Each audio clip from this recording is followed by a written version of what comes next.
Entre dans ta chambre. Ferme ta porte, ferme ta bouche. Et prie ton Père qui est dans le lieu secret. Il connaît les secrets de tout ce que tu es en train de prononcer. Ceux qui sont autour de toi ne savent pas que tu es en train de prier, mais lui sait que tu es en train de prier. Et ton Père qui voit dans le secret te le rendra, il va t'exaucer. En priant, ne multipliez pas de vaines paroles, comme les païens qui s'imaginent qu'à force de paroles, ils seront exaucés. Ne multipliez pas les vaines paroles. Oh Seigneur, tu sais que je te sers depuis des années. Oh Seigneur, tu sais que je suis ton serviteur. Tu sais que je suis ta servante. Seigneur, tu sais que je donne mes dîmes, mes offrandes. Je vais à l'église tous les dimanches. Oh papa, regarde, quand je m'habille, je porte les meilleurs vêtements pour aller à ton église. Seigneur, oh Dieu, je ne suis pas comme d'autres personnes qui travaillent le dimanche. Moi, je travaille pour le dimanche. Ça, ce sont de vaines paroles. On n'a pas besoin de rappeler à Dieu tout ce qu'il connaît. Il connaît toute cette vie-là. Parle directement, dis à Dieu ce dont tu as besoin. Regardons seulement nous les humains.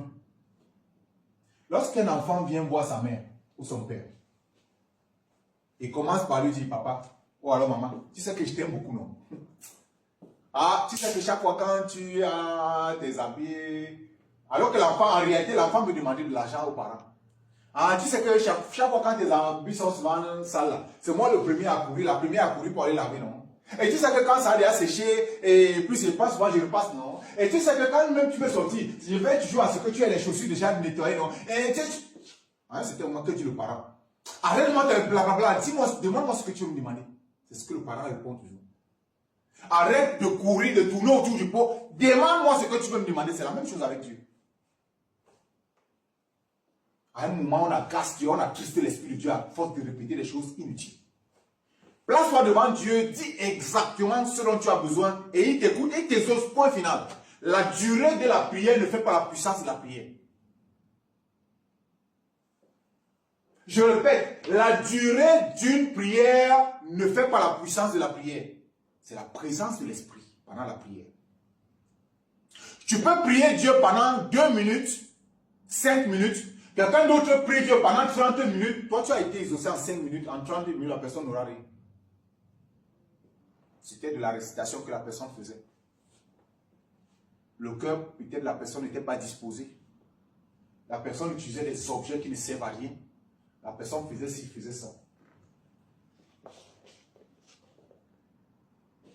Prier, c'est parler à Dieu. Ne ressemblez pas à ces païens, car votre Père sait de quoi vous avez besoin avant que vous ne le lui demandiez. Aïe, aïe, aïe, aïe, aïe. Le verset 8.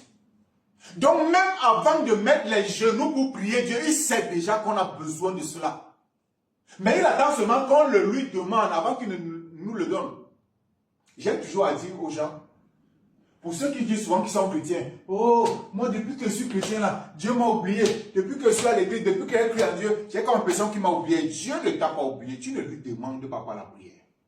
Dieu, je répète toujours quand j'enseigne, que Dieu est comme ce parent qui voit un enfant qui marche avec les babouches trouées, les chaussures trouées. Il voit un enfant qui marche avec une robe ou alors une culotte trouée. À tout moment, l'enfant affectionne cette culotte ou cette chaussure, mais ne se plaint jamais devant le Père. Le Père sait très bien que ce vêtement est troué, il doit être remplacé. La maman sait bien que cette robe est trouée, elle doit être remplacée. Cette chaussure est percée, doit être remplacée, mais l'enfant ne dit rien. Donc le Père trouve que l'enfant s'accommode à cette vie. Pourquoi aller changer quand l'enfant n'a pas besoin de changement? Mais toute fois que l'enfant maintenant se tourne vers le Père et lui dit, papa, s'il te plaît, j'ai besoin d'une nouvelle paire de chaussures. J'ai besoin d'un nouvel vêtement. Le Père lui rappelle que moi-même, je savais déjà. Je te voyais déjà avec ce vêtement troué. Je te voyais déjà avec cette chaussure trouée, mais j'attendais que tu me demandes. Notre Père Céleste sait de quoi nous avons besoin avant que nous ne le lui demandions.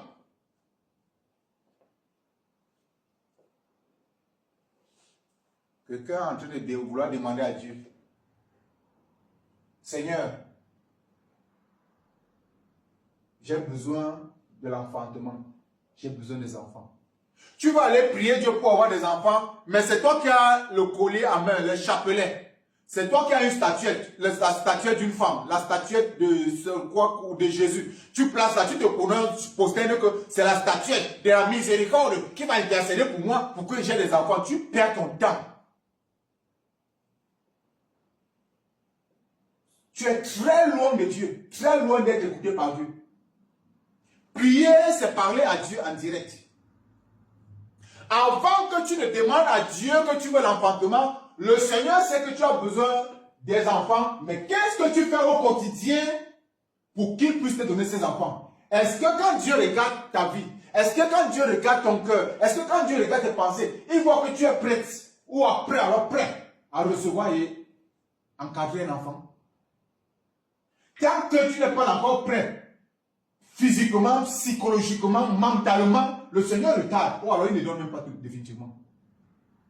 Parce qu'il voudrait qu'un enfant arrive, lorsque l'enfant arrive dans ta vie, qu'il ne vienne pas pour souffrir, mais qu'il arrive dans un environnement spirituel qui lui permet d'éclore. La souffrance n'a rien à voir avec le matériel de cette souffrance dont je parle.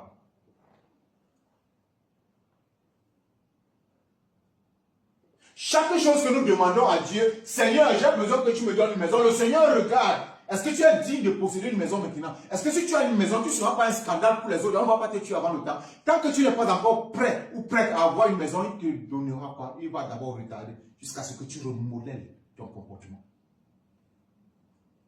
Oh Seigneur, je voudrais devenir millionnaire, milliardaire. C'est la volonté de chacun, du Seigneur, que chacun puisse avoir une vie d'opulence. Soit même millionnaire, les chrétiens soient millionnaires, oui. Mais est-ce que tu es prêt à gérer des millions? Lorsque tu vas devenir millionnaire, tu ne vas pas commencer à tuer les gens, aller acheter leur famille, dire que j'ai tué ta personne, alors si ça vous gêne, je vous donne tel. Et tu ne vas pas agresser les gens dans la rue, et tu ne vas pas être hautaine, tu ne vas pas être une personne qui méprise ses aînés, tu ne vas pas cracher sur tes parents quand tu es devenu millionnaire. Si le Seigneur voit que tu n'es pas encore prêt à être millionnaire parce qu'il voit ton cœur, il voit ton style de vie, il ne te donnera pas les millions, il va retarder jusqu'au jour où tu vas reformer ton comportement. Parce que prier, parler à Dieu n'est pas suffisant. Il faut déjà être prêt à recevoir ce que Dieu veut te donner.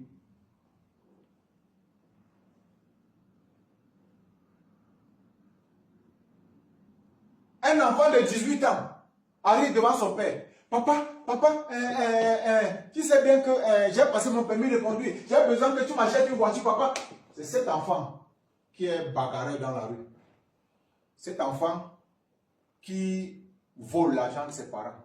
C'est cet enfant qui casse toute chose quand il est dans la colère. C'est cet enfant à qui on ne parle pas, sans qu'il ne lève la main pour frapper quelqu'un. Et il se présente et dit, papa, tu sais que j'ai eu mon permis de conduire, j'ai besoin que tu m'achètes la voiture. Non, mon fils, si déjà sans véhicule, tu es agressif, tu frappes sur les gens, personne ne peut te parler. Quand tu as le véhicule, tu vas écraser tout le monde dans la rue. Mon fils, tu n'es pas encore prêt à recevoir une voiture, je ne t'en achèterai pas. Je veux que tu remodèles ton comportement.